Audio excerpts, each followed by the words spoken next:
Sampai jumpa kembali, salam bertemu dengan Ibu di mata pelajaran IPA hari ini. Baiklah anak-anak Ibu, hari ini Ibu akan menjelaskan tentang alat optik. Kamu perhatikan dan kamu persiapkan alat tulis kamu. Oke. Pembahasan kita yang pertama adalah tentang gangguan pada mata. Yang pertama adalah rabun jauh. Rabun jauh ini sering disebut dengan miopi. Miopi ini dapat terjadi karena bola mata yang terlalu panjang atau karena kelengkungan kornea yang terlalu besar, sehingga cahaya yang masuk tidak difokuskan secara baik dan objek jauh tampak buram. Dapat ditolong dengan menggunakan kacamata negatif atau cekung. Selanjutnya adalah rabun dekat.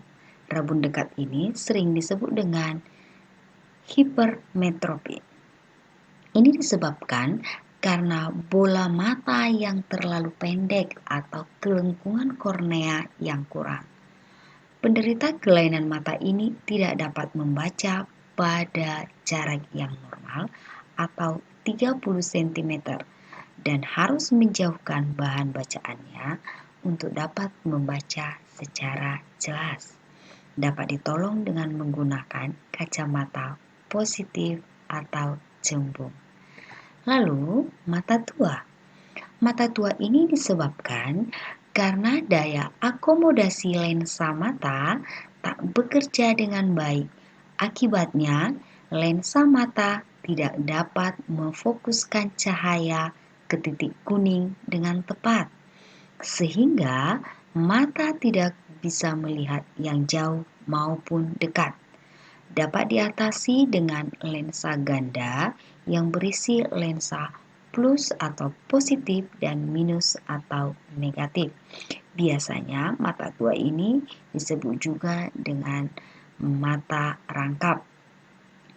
Oke, selanjutnya adalah astigmatisme.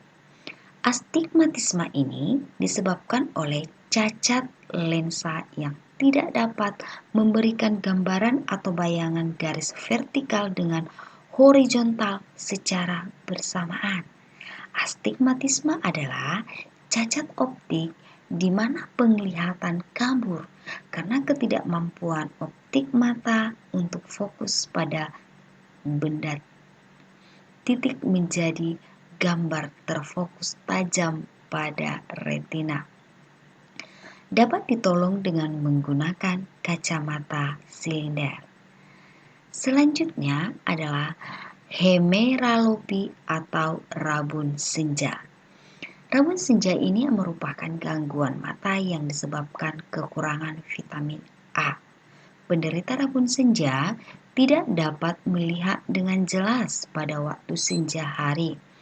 Keadaan seperti itu apabila dibiarkan berlanjut terus mengakibatkan kornea mata bisa rusak dan dapat menyebabkan kebutaan.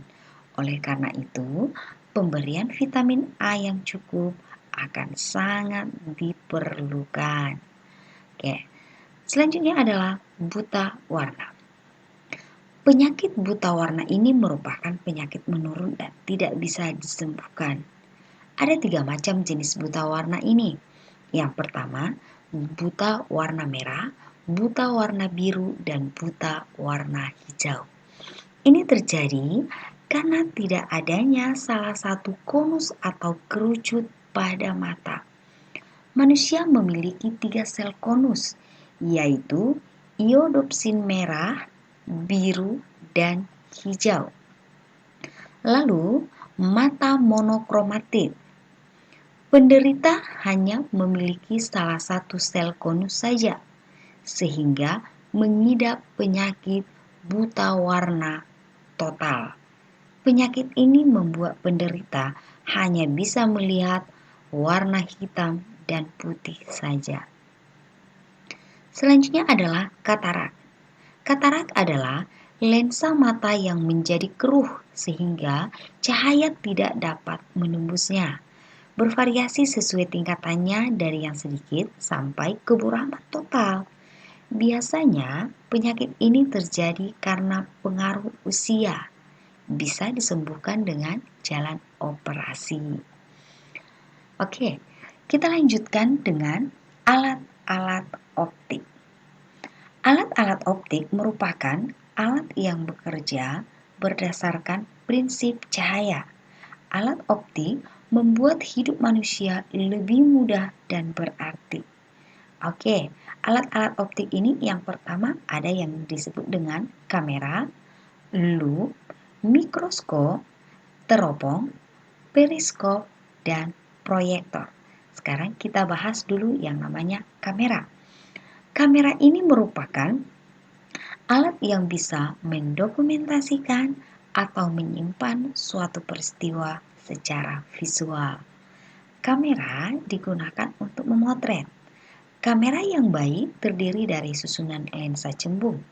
Di antara susunan lensa cembung itu terdapat diafragma yang berfungsi layaknya pupil pada manusia. Oke, lalu loop. Loop ini adalah kaca pembesar yang terdiri dari sebuah lensa cembung dengan jarak fokus yang pendek. Loop berguna untuk melihat benda-benda kecil agar nampak lebih besar. Loop hanya terdiri atas sebuah lensa cembung.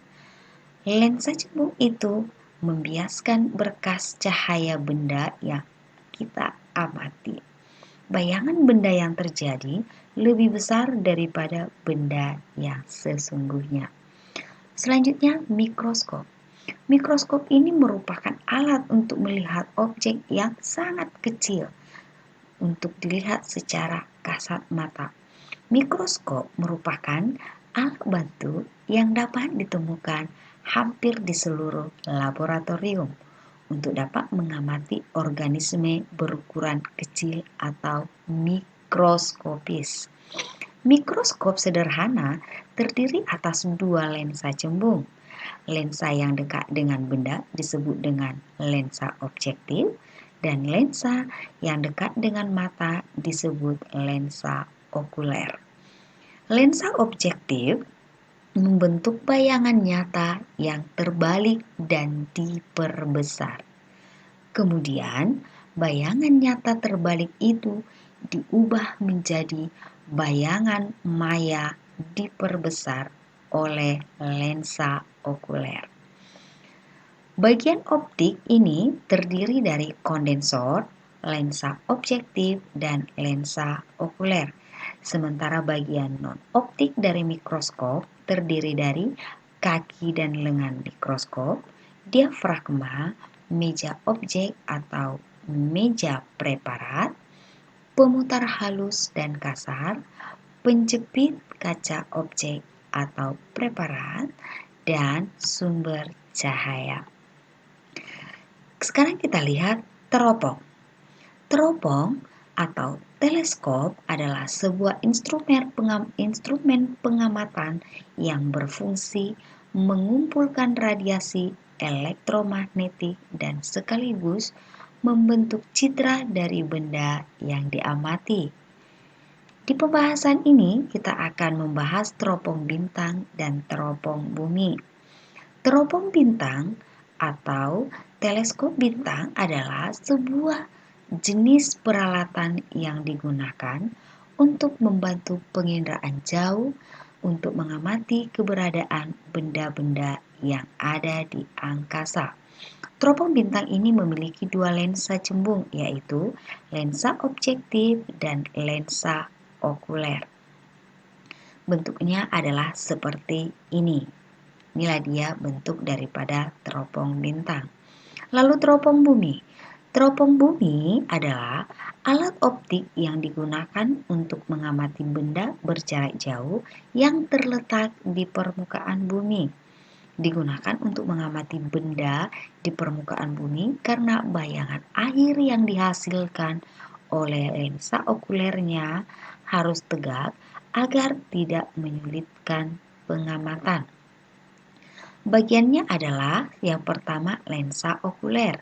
Tugasnya membentuk bayangan yang bersifat maya, tegak, dan diperbesar yang berada di ruang 4 lensa okuler. Yang kedua adalah lensa objektif. Tugasnya membentuk bayangan yang bersifat nyata, terbalik, dan diperbesar yang berada di ruang 3. Lalu lensa pembalik. Perbedaan antara teropong bumi dan teropong bulan adalah ada tidaknya lensa pembalik. Fungsinya untuk membalik gambar yang ditampilkan teropong. Ini adalah bentuk daripada teropong bumi. Selanjutnya adalah periskop. Periskop merupakan alat optik untuk mengamati suatu objek dari posisi tersembunyi. Fungsinya untuk mengamati benda dalam jarak jauh atau berada dalam sudut tertentu. Terdiri atas 2 lensa cembung dan 2 lensa prisma siku-siku sama kaki. Bentuknya seperti ini. Lalu, proyektor. Proyektor merupakan alat optik yang berfungsi untuk memproyeksikan gambar agar diperoleh gambar yang lebih besar dari gambar asli. Proyektor ini dibagi menjadi 2 macam, yaitu episkop dan diaskop. Nah, episkop ini adalah proyektor yang digunakan untuk menampilkan 2 sisi slide dan objek transparan. Kombinasi dari fungsi-fungsi yang diciptakan oleh episkop sangat ideal digunakan pada sekolah.